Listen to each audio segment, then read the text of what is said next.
Tuduhan ijazah palsu terus menjadi sorotan publik. Bahkan Ketua Umum PDI Perjuangan Megawati Soekarno Putri ikut bersuara dan menyindir Joko Widodo untuk menunjukkan ijazah aslinya. Penyelidikan polisi juga terus berlanjut. Lalu pertanyaannya, mungkinkah penegak hukum mampu membuktikan keaslian ijazah Jokowi? Pagi ini kita akan membahasnya bersama dengan sejumlah narasumber yang sudah hadir ke studio. Di antaranya adalah penggugat dari ijazah Jokowi. Sudah ada Mas Roy Suryo. Selamat pagi, Assalamualaikum Mas Roy. Waalaikumsalam warahmatullahi wabarakatuh, Mbak Adisti. Ya, terima kasih sudah menyempatkan waktu sebelum ke Polda Metro Jaya. Betul, jadi ini eksklusif nih Kompas TV. Kan dapat slot persis nanti jam 10. Oke, eksklusif Roy Suryo memberikan keterangan sebelum nanti diperiksa di Polda Metro Jaya. Nanti kita akan kulik. Sementara di lain sambungan daring ada Sekretaris Jenderal Barisan Rakyat Jokowi Presiden atau Bara-JP, Relly Regan yang nanti akan bergabung kemudian, dan juga ada pakar hukum pidana dari Universitas Jenderal Sudirman, Prof. Hipnu Nugroho. Selamat pagi Prof. Hipnu.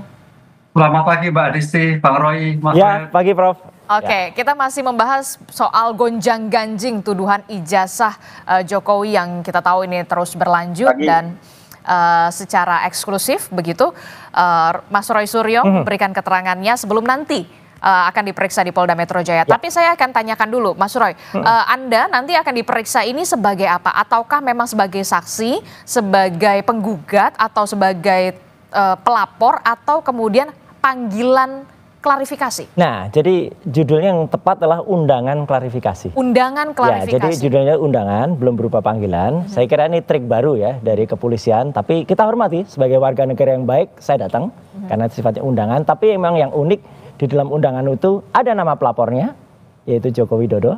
Oke, undangan klarifikasi atas pelaporan Joko Widodo. Ya, tapi tidak ada nama terlapornya. Tidak ada nama terlapornya. Iya, jadi ini aneh juga gitu loh. Jadi ini mungkin perlu ya dicermati baik oleh Kompolnas maupun nanti oleh Komnas HAM bahkan gitu, karena meskipun tidak ada nama terlapornya, beberapa kawan seperti kemarin ada Pak Rizal Fadilah, ada juga Bu Kurnia, dan nanti juga ada Bu Dr. Tifa, dan juga sebelumnya ada juga Mas Michael yang tadi ada VT-nya, itu diperiksa sampai jam 10 sampai jam 11 malam gitu loh. Jadi saya kira ini perlu ada aturan yang benar ya, yang baku di kepolisian. Jangan sampai belum jelas ada terlapornya, belum jelas kasusnya apa gitu ya. Kasusnya kan udah ada pelapornya. Tapi di situ bahkan ada lokus dan tempus yang disebutkan ya pada tanggal tertentu definitif.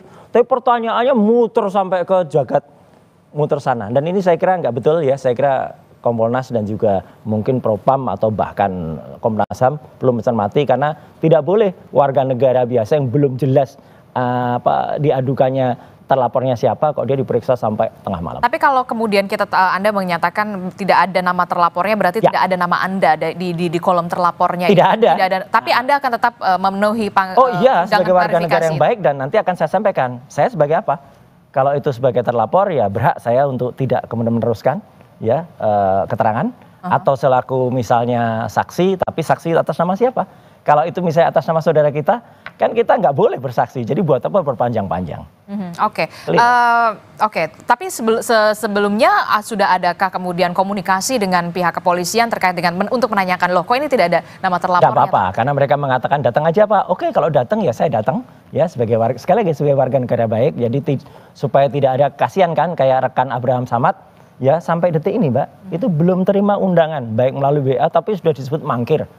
Ini kan nggak bagus juga lah. Rekan Respon saya kira juga dokter Respon, saya juga mendapatkan info beliau tuh belum dapat panggilan, jangankan fisik, WA pun belum ada. Tapi kalau nanti disebut dia sudah dipanggil. Tapi Anda sudah di WA? Kalau saya sudah terima WA, dan kemudian ditanya apakah bersedia datang, saya bersedia, nggak ada masalah. Tapi Anda sempat menanyakan mengapa kemudian tidak ada terlaporan namanya saya? Belum ketemu. Nanti pada saat ketemu dengan penyelidik atau dengan pemeriksa atau pengundang ya, saya sebut pengundang karena suratnya undangan, itu saya akan tanyakan. Oke, seorang Roy Suryo nanti akan ke Polda Metro Jaya untuk memenuhi undangan klarifikasi. Betul. Pada pukul 10. Pada pukul 10. Apakah nanti akan didampingi kuasa hukum, dan apa saja yang kemudian nanti akan dibawa atau sudah dipersiapkan? Itu hak dari siapapun yang diundang untuk didampingi, meskipun saya juga nanti menyerahkan ada beberapa kawan yang akan dampingi, monggo ya. Kalau persiapan ya saya nggak persiapan apa-apa, ya udah undangannya mana Ya udah itu aja yang dibawa. Nggak ada persiapan, ngapain harus persiapan? Ya gitu. Koordinasi dengan kuasa hukum atau didampingi kuasa hukum? Ya nanti akan kemarin dari teman-teman itu dari tim advokasi yang kemudian menyatakan untuk membela akademisi dan aktivis memang sudah menyatakan di bawah koordinasi Pak Petrus Celestinus dan juga di bawah koordinasi Ahmad Kosinudin itu nanti juga akan mendampingi. Oke, saya ke Bang Rely dulu. Bang Rely, selamat pagi, sudah bergabung bersama kami, Bang Rely. Pagi. Oke, Bang Rely, tadi Anda sudah menyimak bagaimana keterangan dari Mas Roy Suryo yang nantinya akan memenuhi undangan klarifikasi. Sebagai Sekjen Barajp, respon Anda soal kasus ini seperti apa? Apakah nanti akan terus mengawal atau seperti apa?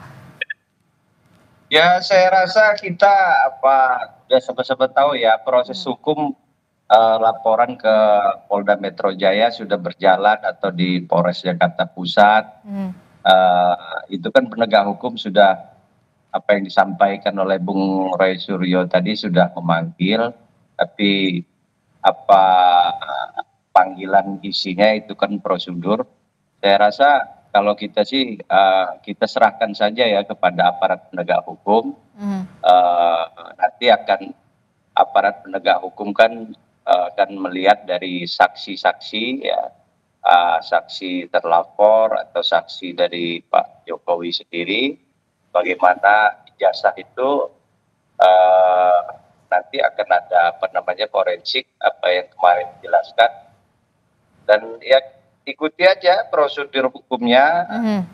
Bagaimana ya kita serahkan kepada pihak kepolisian sekarang ini, dan untuk proses mengawalnya ya kita sama-sama lihat tidak ada desakan atau meminta lebih keras, tapi ya proses hukum kita telah limpahkan, diserahkan. Itu aja. Oke, jadi Barajp mengikuti saja, kita serahkan semuanya ke dalam proses hukum begitu ya. Saya ke Prof Ibnu dulu. Prof Ibnu, kalau dari saya ini dulu deh, undangan klarifikasi ini kan agak sedikit berbeda karena bukan panggilan pemeriksaan, undangan klarifikasi. Bisa jelaskan kepada kami yang mungkin belum terlalu tahu paham hukum, undangan klarifikasi ini sifatnya seperti apa nantinya begitu ya. Dan tadi juga Mas Roy Suryo juga mengatakan tidak ada tulisan terlapor atas nama Roy Suryo dan segala macam, walaupun memang ini sebenarnya teknis, tapi seperti apa sebenarnya, Prof Ibnu? Mbak Adistia, jadi dalam hukum acara pidana itu namanya adalah pemeriksaan pendahuluan. Pemeriksaan pendahuluan? Iya, pemeriksaan pendahuluan. Pemeriksaan pendahuluan itu ada dua, ada di penyelidikan, ada di penyidikan. Oke. Nah, hari ini kalau bahasanya klarifikasi, tampaknya masih penyelidikan. Apa itu penyelidikan? Adalah tindakan penyelidik untuk mengetahui suatu peristiwa. Apakah ini peristiwa pidana atau tidak? Nah, itu. Kalau ini bukan peristiwa pidana, berarti selesai. Tapi kalau nanti peristiwa pidana naik, dipanggil menjadi saksi. Nah, itu sudah jelas nanti. Kalau sudah sidik, karena sidik itu adalah suatu peristiwa tindakan penyidik untuk mengumpulkan barang bukti guna menentukan tersangka. Jadi begitu sudah ada pemeriksaan, penggeledahan, kemudian barang bukti baru penentukan tersangka. Itu sudah penentuan panggilan sebagai saksi. Nah, sekarang tampaknya pandangan kami masih penyelidikan atas laporan seseorang. Sehingga peristiwa ini peristiwa pidana atau bukan peristiwa pidana. Begitu. Oke, jadi memang ini adalah pemeriksaan pendahuluan. Tapi kemudian di sana tertera jelas pelapornya Joko Widodo, kemudian terlapornya masih kosong. Nah, ini gimana nih secara technically? Iya, kalau pelapor kan siapa saja bisa melaporkan. Tapi dalam konteks pelapor ini kan penyidik yang tahu apakah ini peristiwa pidana atau bukan. Nah, ini klarifikasi. Jadi kalau seandainya misalkan nanti hasil klarifikasi, oh ini tidak ada peristiwa pidana, sampaikan pada pelapor ini bukan tidak pidana ini, nah gitu. Atau nanti kalau sudah masuk, ini ada bukti-bukti terkait dengan apa yang dilaporkan, ya berarti masuk meningkat menjadi penyidikan. Nah, disitulah nanti kalau kita mendengar istilah sprindik. Nah, di dalam sprindik itu ditentukan siapa saja yang sebagai terlapor. Oke, biasanya untuk pemeriksaan pendahuluan ini dari pandangan Anda begitu kan, apa saja yang kemudian nanti menjadi objek begitu ya, walaupun tidak secara terperinci, tapi kita tahu secara garis besar juga kan seiring berjalan juga polisi juga lagi menunggu hasil laboratorium forensik atau lab-for begitu untuk ada pembanding ijazah-ijazah teman Jokowi, kemudian juga rekan dari Jokowi di UGM. Nah, Anda melihatnya seperti apa? Langkah ini memang untuk mempercepat pemeriksaan atau undangan klarifikasi terhadap sejumlah orang atau seperti apa? Ya, karena ini ada laporan dari masyarakat, maka penyidik harus merespon sejauh mana laporan itu mempunyai kualifikasi delik atau bukan. Kan gitu kan. Nah, sekarang nanti lanjut kedua, yang dilaporkan itu objeknya apa? Nah, gitu. Kalau objeknya itu adalah misalkan ijazah, ya mau tidak mau menurut kami menunggu dulu terhadap hasil pemeriksaan forensik. Kalau hasilnya nanti tidak identik, berarti begini. Kalau identik, berarti begini. Itu yang saya kira runtut gitu, Mbak. Jadi jangan sampai hal ini menjadikan melompat. Itu melompat, tapi saya tidak tahu dugaan laporannya apa saja, apakah hanya terhadap itu ataukah yang lain, saya tidak tahu. Lah, idealnya kalau suatu pemeriksaan itu apalagi ada perkara pidana, ada perkara perdata yang diajukan, ini runtut, karena runtut itu akan menjadikan bukti yang solid, yang jelas di antara saling membuktikan di dalam suatu peradilan yang ada. Jadi tidak saling lompat gitu loh. Ini yang menurut kami seperti itu.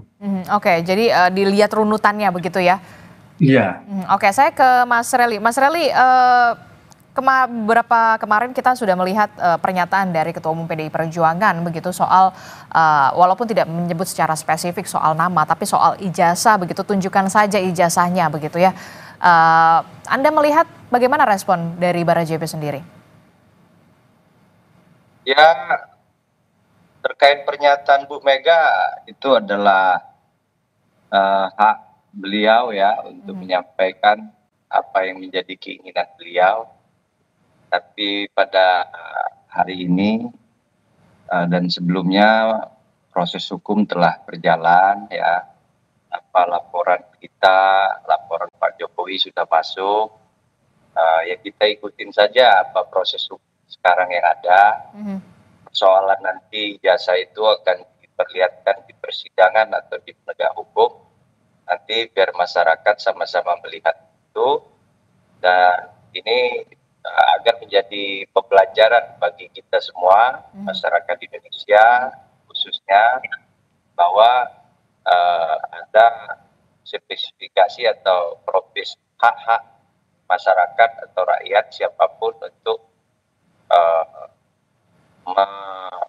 mengemukakan, menyampaikan hak-hak pribadinya ke muka umum itu bisa atau tidak, itu ya nanti aparat penegak hukum ya nanti setelah penyelidikan apa yang disampaikan oleh Profesor Ibnu tadi, nanti aparat penegak hukum akan melakukan pembantaran mungkin ya, dan bagaimana proses laporan ini baik dari masyarakat atau dari Pak Jokowi sendiri.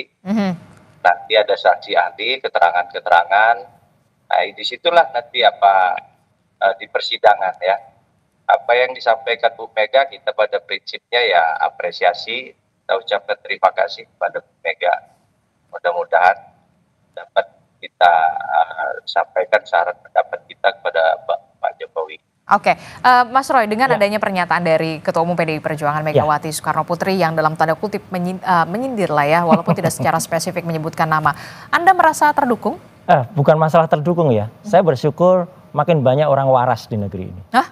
Iyalah. Loh, kenapa? Pak, waras itu artinya bisa berpikir sehat. Ya jelas lah, Ibu Mega itu adalah dulu yang mengangkat Jokowi, kemudian bahkan mendukung ketika masih didukung oleh PDI Perjuangan. Artinya itu adalah nasihat yang sangat bagus dari orang yang pernah mengangkat Jokowi gitu loh. Kalau kemudian yang diangkat tidak merasa, ya itu kan kayak malin kundang aja gitu berarti kan. Gitu. Jelas betul nih statement dari Ibu Mega, dan saya kira statement dari mostly ya orang kan udah banyak sekali. Saya kira Mbak Adisti dan pemirsa Kompas TV kan bukan hanya dari Ibu Mega statement semacam ini. Udah tunjukkan aja gitu. Kayak bahkan Barack Obama pun ketika disinggung dia tidak kelahiran Amerika, dia dengan langsung menunjukkan birth certificate-nya gitu, artinya kelahiran sertifikat. Dan saya kira ini kalau pikiran, sekali lagi saya ulangi, pemikiran orang waras ya seperti ini. Gitu loh. Jadi tunjukkan saja, tunjukkan saja selesai gitu, dan tidak membuat masyarakat kemudian malah artinya kemudian dikriminalisasi, ya saya bilang gitu. Berlarut-larut begitu. Berlarut-larut karena ada pemeriksaan sampai dengan Bu Kurnia sampai jam 11 malam, ya. Kemudian nanti nggak tahu sampai jam berapa rata-rata untuk sebuah hal yang sifatnya klarifikasi. Dan sekali lagi tadi ada kalimat yang menurut saya sampai tersenyum, ya, ada istilah pembantaran. Itu pembantaran tuh orang yang sakit kemudian dibantarkan ke rumah sakit gitu lah dalam sebuah pemeriksaan. Ini jauh sekali dari situ. Jadi artinya sekali lagi kalau soal Bu Mega, ya, kalau dia itu merasa bahwa dia dulu pernah dibesarkan dan dia tidak menjadi malin kundang, harusnya dia ikut saran dari Bu Megawati. Oke, tapi apa yang kemudian menjadi keyakinan Anda dan juga bersama rekan-rekan yang lain begitu yang juga kemarin juga sudah memenuhi undangan klarifikasi kalau ini ada yang dalam tanda kutip dugaan seperti tuduhan Anda begitu ya, ada yang tidak beres begitu. Iya, karena nggak beresnya begini. Katanya kan kita hormati ya, Jokowi katanya ijazah saya tidak pernah dikeluarkan sama sekali. Ya gitu. Tapi bukannya kemarin pas di Bareskrim itu betul. Itu dititipkan Oke, untuk diberikan. Kita hormati itu. Tapi artinya berarti ada ijazah yang sebelumnya sudah keluar. Itu kan berarti kan bukan itu ijazahnya, katanya kan gitu. Oke. Nah, berarti ijazah yang pernah ditunjukkan oleh salah seorang kader partai, ya, itulah seharusnya justru terlapor. Dia harusnya disebut membuang hoax, ya gitu, atau kemudian menyampaikan hoax.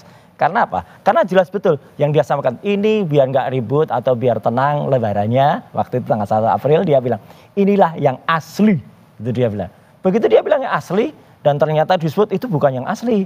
Dr. Rismond, Dr. Roy, Dr. Tifa menganalisis yang salah. Lah berarti orang yang memastikan yang itu yang asli itu harusnya diperiksa dulu. Dan dialah sebenarnya bisa kena di dalam pasal 32 dan 35 Undang-Undang ITE.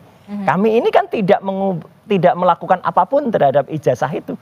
Tidak menambah, tidak mengubah, nggak nambahin kacamata gitu ya. Kemudian tidak mengubah font gitu ya. Nah, tapi kalau pasal itu ditancapkan, itu yang nanti mungkin harus dipertanyakan oleh semuanya gitu ya. Kenapa sebuah pasal yang harusnya dikenakan pada kader PSI itu, yang dia menampilkan, membuat asli sesuatu yang sebenarnya tidak asli, katanya begitu.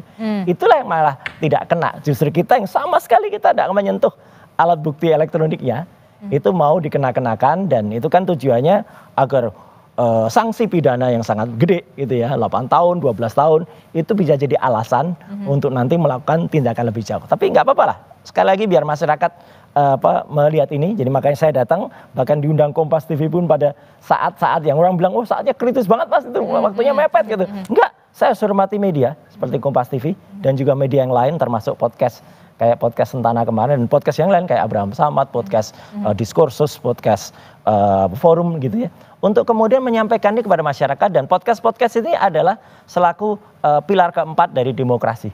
Gitu. Mereka hanya menyampaikan informasi yang seharusnya diketahui oleh masyarakat, termasuk Bu Mega. Kalau Bu Mega misalnya tahu itu sudah ditayangkan, ya sudah selesai gitu loh. Tapi bagaimana respon Anda ketika kemarin adik ipar Jokowi kemudian membawa itu ke Bareskrim begitu, kemudian apakah Anda juga punya keyakinan kuat tentang apa yang sudah Anda katakan pada kita hormati semua. Jadi bahwa Pak Wahyudi atau siapa gitu namanya kemarin adik ipar atau adiknya Iriana itu bawa, meskipun itu agak lucu gitu. Artinya kan harusnya dia itu dipanggil gitu ya. Dipanggil kemudian ada proses penyitaan gitu. Ini kan kemarin hanya ditunjukkan ketika dia datang. Tapi oke lah, itu kita hormati semua. Kalau moga-moga tadi Bareskrim kemudian nanti dalam lapornya itu meneliti itu. Tapi menarik kemudian pendapat dari Prof. Hipnu juga gitu di Kompas beberapa waktu yang lalu, kalau kemudian itu nanti akan disandingkan atau harus ada misalnya harus ada pembanding gitu. Saya pernah menyatakan pembanding sebaiknya yang netral dari luar. Kalaupun tidak, ijazah itu harus bisa ditampilkan oleh lapor. Misalnya ya, ditolak nggak usah ada pembanding. Tapi ijazah itu kan diperiksa oleh lapor. Supaya jelas, ijazah itu harus tampilkan. Kemudian keterangan dari lapor tidak boleh hanya berubah satu kalimat saja, misalnya yang otentik atau identik. Mbak pernah nggak? Misalnya kita diperiksa kesehatan, ya operasi dari lab manapun kan jelas, misalnya SGPT berapa, SGOT berapa, jelas detail kan? Kan kita nggak mau terima aja misalnya Anda sehat gitu, sehatnya kenapa gitu, atau Anda kurang sehat. Nah situ jadi nanti terperinci, harus terperinci kertasnya terbuat apa, nanti hasil carbon datingnya kayak apa, tinta setidaknya ada 5 tinta di situ. tinta pertama itu tinta cetaknya menuliskan ijazah, kemudian telah diberikan bla bla bla bla, kemudian nama cetak itu. Kemudian tinta yang kedua itu tinta nuliskan nama, ya, oleh si penulis nama. Itu juga tintanya beda. Tinta ketiga itu adalah tinta tanda tangan tanda tangan rektor dan juga tanda tangan dekan. Itu tintanya pasti lain-lain. Tinta yang keempat, tinta yang kemudian untuk logo UGM yang sifatnya itu adalah warnanya emas gitu ya. Nah, tinta selanjutnya adalah tinta berupa cap dari fakultas yang ada. Nah, itu harus ada keterangannya masing-masing. Tinta terbuat dari apa namanya, kimianya apa, unsurnya apa saja. Kalau tidak serinci itu, ya kalau kemudian tidak ada pembanding, ya masyarakat akan menilai ini pemeriksaan lab 4 kok kayak gini gitu, kok abal-abal gitu loh. Tapi kalau itu ada, saya hormati lab 4, ya gitu, dan biarkan itu akan menjadi diskursus di masyarakat. Oke, baik. Secara terperinci harus benar-benar secara transparan, detail begitu ya, disampaikan kepada masyarakat. Tapi kemudian yang jadi pertanyaan Prof. Hipnu, kasus semacam ini bagaimana sebenarnya nanti mekanismenya begitu? Apakah dimungkinkan apa yang disampaikan oleh seorang Roy Suryo, pihak kepolisian akan secara detail begitu ada pembandingnya begitu, menyampaikan soal bagaimana hasilnya, tidak hanya otentik atau tidak otentik begitu ya, tapi juga secara terperinci dijelaskan kepada publik secara gamblang begitu, jadi kemudian tidak berlanjut dan tidak berlarut-larut. Mungkinkah demikian bisa nanti akan dilakukan oleh polisi? Tapi jangan dijawab dulu Mas Hipnu, kita akan kembali usai jeda dan temukan jawabannya sesaat lagi.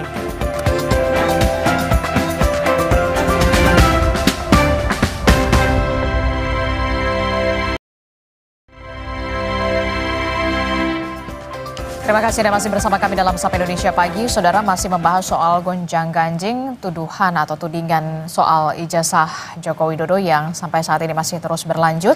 Dan rencananya memang Roy Suryo yang hadir di pagi hari ini pada pukul 10 pagi nanti akan memenuhi undangan klarifikasi dari penyidik Polda Metro Jaya.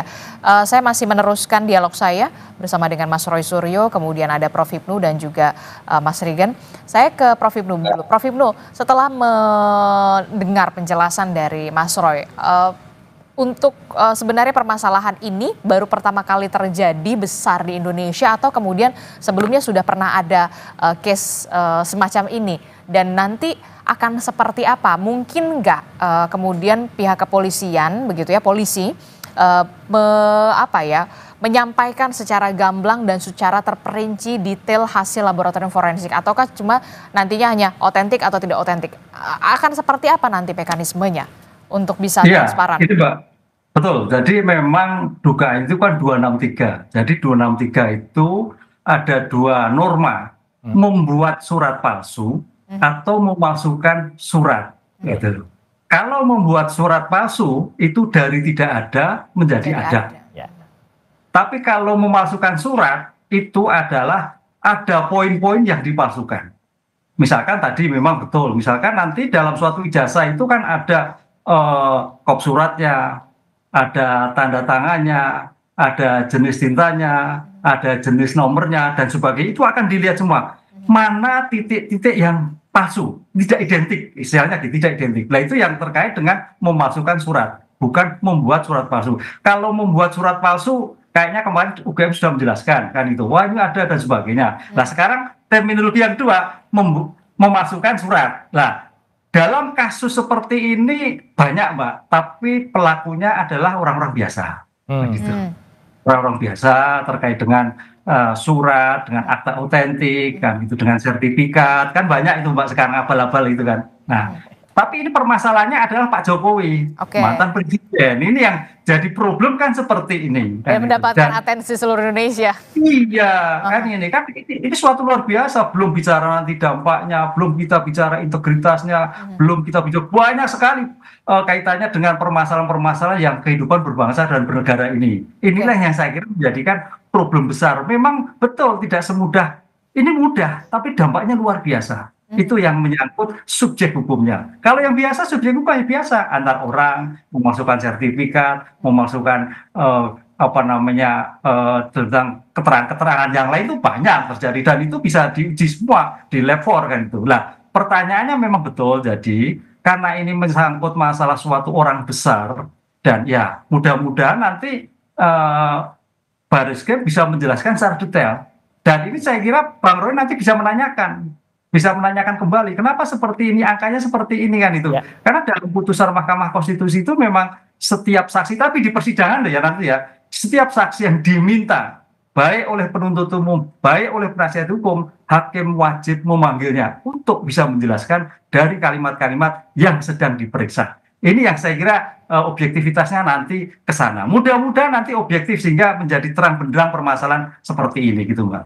Atau kemudian dengan kata lain begini, membuka forum begitu ya, ketika ada Mas Roy Suryo, kemudian ada Pak Jokowi dan juga beberapa ahli, mungkin tidak masuk sampai ke ranah pengadilan begitu, cukup sampai di pembuktian, klarifikasi lah ibaratnya, mungkin nggak semacam itu, atau kemudian ada hal yang lain begitu untuk treatment untuk yang ini gitu loh, secara hukum. Iya, kalau sekarang itu penegak hukum kan mencoba alternatif penyelesaian yang tepat, cepat. Dan gitu kan, tepat dan cepat. Nah, oleh karena itu seperti sampaikan Pak Bu Megawati, kalau sudah disahkan semua lihat sudah selesai, kan gitu kan. Saya kira ini buktinya ke sana. Jadi kalau sudah diserahkan, kemudian semua pihak melihat dari pihak-pihak yang terkait tergugat sudah clear lah, sudah asli. Kenapa mesti sampai pada suatu tindakan yang lain? Ini yang kira suatu yang gampang, tapi karena menyangkut subjek orang besar yang menjadikan seperti ini. Apalagi memang kemarin tidak segera disampaikan. Lupa kalau segera disampaikan mungkin tidak sampai berkepanjangan seperti ini. Gitu, Mbak. Oke, jadi sebenarnya bisa lebih cepat begitu ketika bisa segera disampaikan gitu, biar bisa tidak berlarut-larut begitu ya. Betul, sampai Bu Megawati seperti jelas itu sudah masa sepele ke seperti itu, tapi luar biasa. Ini kalau sampai terjadi seperti itu, Mbak. Karena orang besar gitu. Saya meminta respon dari Barajp dulu deh. Gimana ini sebenarnya kan sesimpel itu aja gitu, ditunjukkan tidak sampai berlarut-larut begitu, tidak memakan waktu, ditunjukkan saja, diperlihatkan kalau memang benar, kebenaran itu memang nyata adanya begitu. Respon Barajp. Ya, sebetulnya kan ini sudah lama ya apa yang disampaikan oleh tadi. Sudah lama Pak Jokowi dari dia presiden periode pertama sampai periode kedua sampai akhir masa jabatannya kemarin ini dibiarkan dan tidak ada juga dilakukan apa kita atau relawannya atau Pak Jokowi sendiri melaporkan kan, artinya itu hak pribadi beliau dan untuk menyampaikan memperlihatkan bahwa ijazah beliau itu sudah dilakukan dari beliau sebagai wali kota, sebagai gubernur, itu waktu itu Pak Roy Suryo itu Pak Menteri waktu itu, waktu Pak Jokowi gubernur, terus presiden, dan itu ada proses yang dilakukan tahapan-tahapan baik di KPU ya ataupun di kepolisian untuk mengurus pencalonan beliau. Jadi saya rasa keabsahan itu yang bisa menyatakan apa yang disampaikan Pak Jokowi waktu itu, yang berhak itu saya untuk menyampaikan atau tidak itu saya, atau saya akan sampaikan itu, yang meminta tuh nggak boleh. Apa waktu itu ada rombongan TPA apa ya yang ke rumah Pak Jokowi di Solo, sudah disampaikan waktu mereka meminta ijazah Pak Jokowi ke rumah Bapak di Solo, dan beliau enggan memperlihatkan, tapi setelah itu diperlihatkan kepada wartawan. Artinya sekarang proses hukum telah berjalan, telah saudara Roy Suryo hari ini minta keterangan atau dipanggil sebagai apa, itu prosesnya penegak hukum lah yang tahu. Untuk tanggapan kita dari Barajp, ikutin saja, dan kalau memang merasa itu salah atau benar, apa salahnya sih kita minta maaf. Ya saya rasa nggak ada ya, kita ini juga sama-sama warga negara yang baik. Pak Roy Suryo juga, apa yang didaung-daung Pak Suryo dan kawan-kawan, jadi kalau memang dapat keterangan dari unggahan atau pernyataan Ya, kita kan manusia biasa ya, Aha. tapi kembali lagi kepada Roy Suryo dan kawan-kawan. Jadi Mungkin Anda menginginkan seorang Roy Suryo ketika memang ada kesalahan begitu meminta maaf secara langsung begitu atau kemudian di depan publik begitu, Bang ya, Roy? saya tidak sampai ke pernyataan sejauh ini ya, kalau tidak Roy Suryo dan kawan-kawan itu merasa bahwa ini mereka kan mendapat unggahan dari saudara Sandi ya Nah, itu sebelum di justru dan dia itu yang salah. dan saya rasa yang disampaikan Bu Mega itu kan saran pendapat yang bagus. Nah, sekarang Roy Suryo dan kawan-kawan ya kita sama-sama manusia biasa.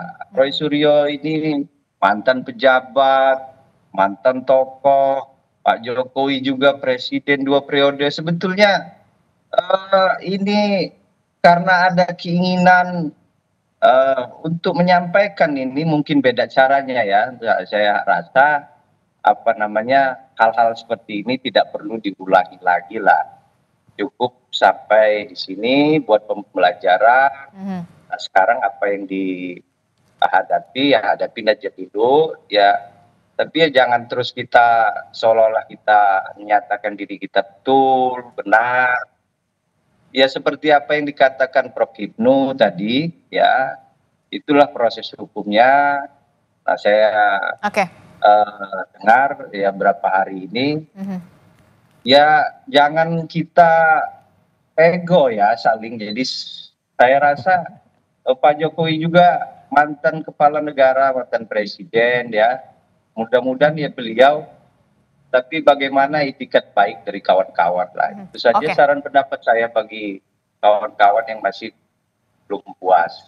Oke, silahkan Mas Roy. Iya. Mas Roy. Saya kira nggak apa-apa kalau real ya, itu artinya siapa tahu ya, justru misalnya Kalau memang ada kekeliruan, kalau ada kekeliruan bukannya Anda bersedia untuk bukan menyampaikan kalau permintaan maaf? kekeliruan, tapi insya Allah kalau memang itu yang kami teliti ya, jelas-jelas itu adalah fake dokumen ya. Ternyata kalau yang diunggah yang diunggah oleh Sandi ya itu. Oke. Nah, ternyata kalau misalnya Sandi mengunggah dokumen salah, dia juga harus yang minta maaf.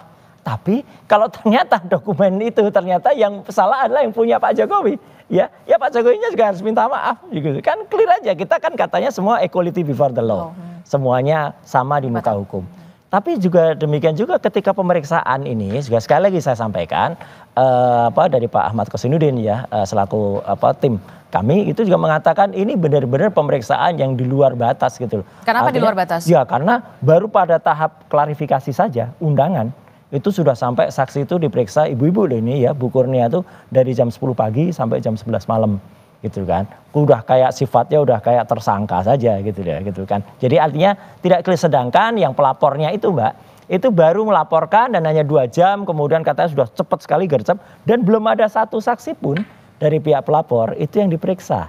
Gitu. Kalau ada imbang dari mereka juga diperiksa, kemudian misalnya semua dokumennya juga ditunjukkan. Sekali lagi saya mengatakan terima kasih kepada Ibu Mega, Presiden kelima kita yang masih masuk pada golongan orang yang waras ya di Republik ini, yang kembali mengungkapkan pendapat. Saya kira pendapat waras ini perlu Mbak diikuti oleh kader-kadernya gitu ya. Gitu. Jadi menurut Anda penyidik juga perlu juga memeriksa seorang Sandi begitu yang juga. Oh iya. Anda kan Betul, dari unggahan itu. karena kan dia itu yang menampilkan dan saya baru bergerak setelah ada postingan dari Sandi pada tanggal 1 April itu. Tanggal 1 April. 1 April. Itu dia posting itu di X. Di X. Di Twitter. Dan kemudian. Waktu itu unggahannya seperti apa? Unggahannya adalah dia mengatakan bahwa biar lebaran Anda tenang gitu ya. Inilah ijazah yang asli, dia bilang gitu. Oke. Nah, itulah kemudian diperiksa. Kenapa kami meneliti itu? Dari dasar unggahan itulah kemudian. Ya, karena unggahan itu lebih maju dari fotokopi yang disampaikan oleh Dekan Fakultas Kehutanan, Pak Sigit Sunarta, yang masih berupa fotokopi hitam putih. Ini berwarna. Jadi, kalau ini berwarna ini menarik untuk diteliti. Dari situ kita kemudian. Jadi awalnya Anda meneliti yang dari kehutanan dulu? Yang dari kehutanan karena itu saatnya fotokopi itu nggak bisa diteliti. Oke. Itu kan fotokopi hitam putih dan ada beredar video, dan dia ketika kami datang ke Jogja waktu itu juga tidak menunjukkan lagi gitu loh. Aneh gitu, Pak dekannya nggak mengatakan langsung aja nanti dari yang bersangkutan langsung. Akhirnya kami dapat skripsi Justru ketika dapat skripsi itu Mbak, kami bisa sampaikan skripsinya karena itu primary evidence ya, dan itu skripsi nggak bisa dikatakan salinan gitu ya. Itu skripsi resmi yang disimpan di Universitas Gadjah Mada. Disampaikan oleh siapa waktu itu? Disampaikan oleh wakil rektor. Kepada Anda? Iya, dan saya Dr. Reswan, dan itu kita periksa dan disitulah kita menemukan banyak sekali kejanggalannya, tidak ada lembar pengesahan, tidak ada nama Kas Mujur dan lain sebagainya, dan satu kesimpulannya Mbak, sepele saja. Tidak ada nama tidak ada nama dosen pembimbingnya, nggak ada. Pak Kas Mujur nggak ada. Di lembar? Di lembar di dalam skripsi itu. Kan aneh gitu. Yang namanya dosen pembimbing, meskipun itu bukan dosen pembimbing akademik ya, misalnya ya, meskipun itu dosen pembimbing skripsi, meskipun sekarang ada juga kayaknya ada sinkronisasi, tadinya dosen pembimbing skripsi loh ya, terus sekarang dikoreksi jadi oke lah, tapi tidak ada lembar pengujian. Dan kesimpulannya kita jelas, kalau dari sebuah telur yang busuk, anggap aja skripsi ini busuk, tidak mungkin menghasilkan hewan atau ayam yang bagus. Jadi nggak mungkin ada ijazah yang bagus, ijazah yang benar kalau dari skripsinya seperti ini. Kalau nanti misalnya ijazahnya itu dinyatakan otentik gitu, atau misalnya dia asli gitu ya, skripsinya kayak gini kok bisa ijazah asli? Biar masyarakat yang menilai. Apa langkah yang akan Anda lakukan selanjutnya? Ketika memang nanti memang pihak kepolisian mengatakan ini otentik. Kalau otentik kita lihat dulu keterangannya. Saya tadi sampaikan kan, detailnya seperti apa. Kalau ternyata polisi juga tidak menampilkan ijazah yang asli menurut itu kan masyarakat juga bisa nilai nanti. Oh asli, sama nggak dengan yang diposting? Ternyata kalau sama, ya berarti kami juga menganalisis subjek yang sama gitu. Tapi kalau ternyata itu beda, nah ini masuk ke pasal 32 atau 35, ada seseorang yang namanya Sandi itu ya, itu yang kemudian sempat memposting sesuatu yang dianggap asli padahal tidak asli. Masuklah itu, harusnya dia yang kena pasal 32 dan 35 Undang-Undang ITE. Oh, gimana Prof Hipnu? Ya. Anda melihatnya dengan penjelasan ini agak sedikit kompleks ya. Betul Mbak. Jadi apa yang disampaikan Bang Suryo, ini penyidik harus hati-hati. Ya. Jangan sampai istilahnya ada kesesatan objek. Sip. Oke. Mistake, kesesatan objek. Jadi objek yang diperiksa itu objek yang keliru misalkan gitu loh. Ya. Bukan yang asli, ya ini terjadi kesesatan. Nah oleh karena itu memang harus jeli nih. Sebetulnya yang dikaji itu yang mana? Karena dalam ilmu hukum itu harus bisa kesesatan tentang objek, kesesatan tentang orang. Orangnya keliru misalkan, namanya sama. Itu berbeda. Tapi juga demikian juga ini kesesatan objek menurut saya. Ada mistake yang diunggah ternyata tidak betul. Yang betul adalah yang dibawa Jokowi. Nah ini problem besar nanti. Makanya saya kira nanti penyidik juga harus hati-hati. Sebetulnya yang jadi problem itu yang dibawa Pak Jokowi, apa yang diunggah. Yang diunggah betul tidak. Kalau itu analisnya ke sana berarti selama ini ada mistake, kesesatan tentang objek dalam suatu penyelesaian perkara. Oke, dan nanti akan seperti apa ujungnya ketika... Ya, siapa yang mengunggah tadi, yang di objek tadi, objek yang dikaji oleh masyarakat tadi, Mbak, itu ternyata objek yang keliru misalkan seperti itu nggak bisa dijadikan sebagai alasan. Jadi yang jadikan objek yang sekarang diuji lab itu yang asli. Ya. Sejauh mana keaslian lagi yang dipertanyakan Bang Roy kan seperti itu. Ya. Ini saya kira penyidik harus catatan tertentu ini tidak menjadi suatu problem di persidangan yang berlari-lari lagi karena dua objek yang berbeda dalam objek asli dan objek yang unggahan kan itu. Mana yang primer, mana yang sekunder. Yang primernya kan di bawah, yang sekundernya ini yang jadi perdebatan terus mengalir terus gitu Pak. Ini yang saya kira harus hati-hati dalam menilai ini, jangan sampai nanti terjadi obskur dalam suatu pemeriksaan perkara. Dimungkinkan nanti akan ada membuka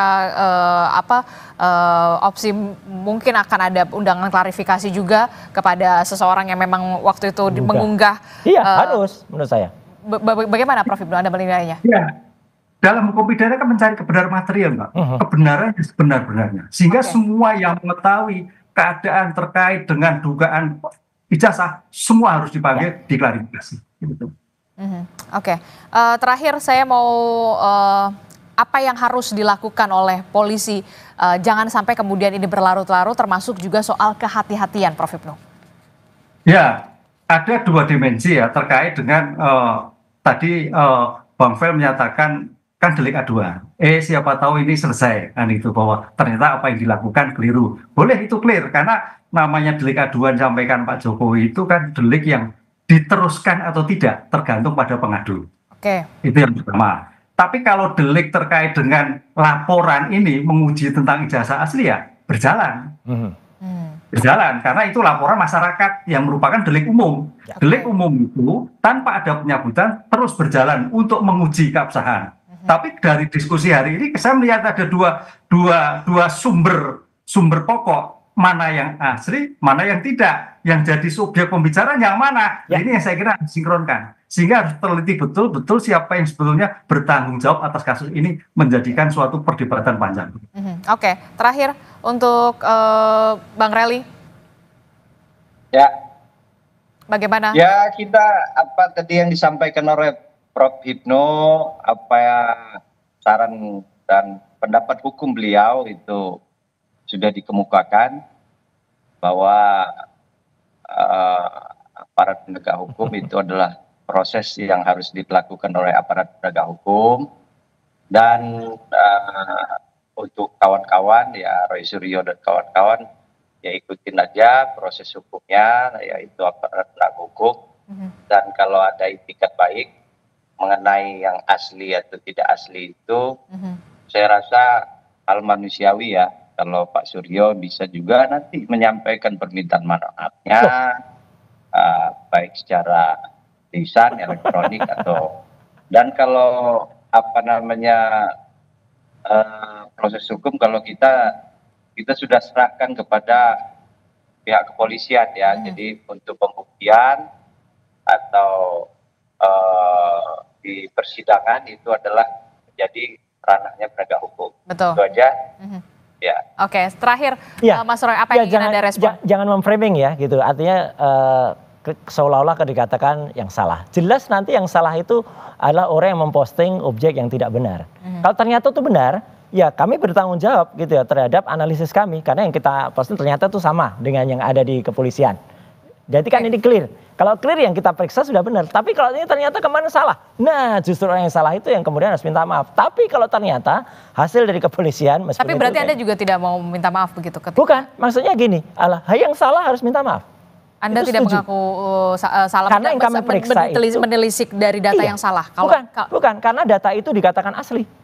Oke. Iya kan, orang yang dan dia sempat mengatakan ini data dari sumber yang otentik, sumber yang dipercaya gitu. Setelah ketemu di salah satu podcast baru dia ngaku itu nggak dapat dari Pak Jokowi asli. Saya langsung bilang, nah Anda berarti nyebar hoax kalau gitu yang terjadi, gitu kan? Gitu karena kalau itu tidak benar. Tapi oke lah, kita lihat saja nanti Mbak. Gitu. Artinya kami tetap menyampaikan ini berdasarkan ilmu pengetahuan dan kali lagi ini berdasarkan Undang-Undang Keterbukaan Informasi Publik. Masyarakat harus tahu. Apalagi ijazah itu adalah bukan yang dikecualikan menurut dari undang-undang itu dalam pasal 17 ya, clear betul kalau itu, dan bukan termasuk dalam Undang-Undang Nomor 27 pasal tahun 2022 itu bukan termasuk perlindungan data pribadi. Tidak ada data pribadi apapun seperti misalnya NIK dalam KTP dalam ijazah itu, apalagi di skripsi. Skripsi itu adalah bahan publik untuk kemudian diketahui, dan skripsi itu yang kami periksa adalah primary evidence. Kalau itu nanti dikatakan, oh skripsinya bukan yang itu. Nah satu lagi berarti yang telah memberikan bukti yang tidak benar, yaitu UGM. Makanya kan ini ada gugatan juga terhadap UGM, termasuk gugatan kepada Pak Kasmujo, yang dia mengaku tadi katanya dosen pembimbing skripsi, ternyata kemarin mencoba sekarang digeser, dikoreksi menjadi dosen pembimbing akademik, padahal jelas betul yang dikatakan tahun 2017 dulu oleh Pak Jokowi, dia adalah pembimbing skripsi. Gitu. Jadi kan kalau pembimbing skripsi harusnya ada di skripsi. Jadi kenapa saya harus mengatakan skripsi? Karena kalau skripsi itu 99,9% ya itu kami benar-benar meriksa dari primary evidence. Kalau ijazah oke lah, kalau itu dikatakan ijazah, oh itu bukan ijazah yang asli. Meskipun itu kami percaya tadinya oleh Sandi. Tapi kalau itu ternyata nanti dari tempat Pak Jokowi itu yang asli, nggak apa, harus dipublish. Sehingga dengan demikian hasil dari publikasi itulah yang kemudian boleh jelas dan kita boleh meneliti. Karena dia adalah tokoh publik, pejabat publik, dan kita adalah warga akademisi, warga yang melihat itu secara saintis, dan pernyataan bahwa palsu tidak palsu, Mbak. Sekali lagi, ini adalah pernyataan akademik, pernyataan ilmiah. Ada yang namanya fake, not fake. Ada yang namanya match, mismatch. Ya, jangan kemudian itu, oh itu palsu, itu enggak. Ini adalah definisi dalam ilmu pengetahuan. Oke, Anda siap untuk menempuh? Oh iya, harus. Kalau semua siap, harusnya itu akan bagus. Tapi kalaupun tidak, ya ikuti saja saran Bu Mega, tampilkan saja selesai gitu. Dan itu disampaikan oleh Bu Mega kemarin ketika launching buku secara ilmiah di BRIN. Jadi saya kira ini dalam kajian ilmiah juga gitu. Oke, baik. Kita akan tunggu bagaimana kelanjutan dari kasus ini dan juga undangan klarifikasi yang nanti Anda penuhi di penyidik Polda Metro Jaya. Terima kasih Mas Roy Suryo telah bergabung bersama kami. Kemudian Prof. Hipnu, terima kasih. Dan juga Bang Reli, terima kasih sudah bergabung bersama kami. Sehat selalu Bapak-Bapak. Assalamualaikum, selamat pagi. Waalaikumsalam.